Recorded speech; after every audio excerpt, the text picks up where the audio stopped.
And new tonight, the future is still uncertain for former students of Brightwood College. The school abruptly shut down recently. Eyewitness News reporter Henry Ramos is live in the newsroom with an update. Henry.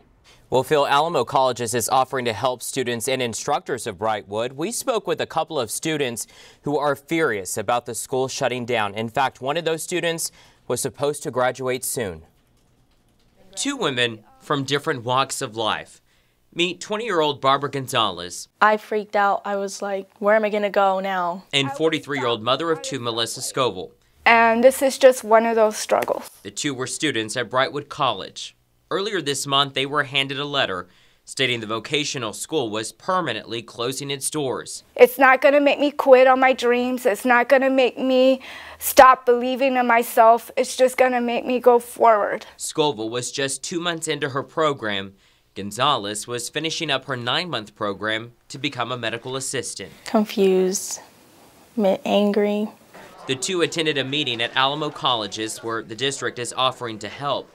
Jessica Rendon is with Alamo Colleges District Workforce Training Network.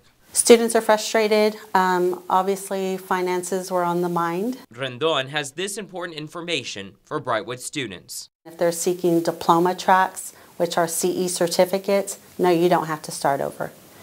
And again, if you were seeking a degree, please talk with the colleges. They have advising staff and financial aid that'll walk you through your options. She says there may even be options for Brightwood instructors to teach out their respective courses. As for Gonzalez, she says students need to do their homework when looking at schools. Really look into that college, make sure that they have the courses you want and all of that, because if not, then they'll end up shutting down one day and you're just stuck with nothing. Now, Brightwood had more than 75 campuses across the country. Before it shut down, the company that owns the school had its accreditation suspended. But here's some good news just coming this week from the Department of Education. It is announcing that it will automatically cancel $150 million in student loans connected to for-profit colleges that closed in recent years. For that information, including info from the Alamo Colleges, you can visit our website right now, KENS5.com.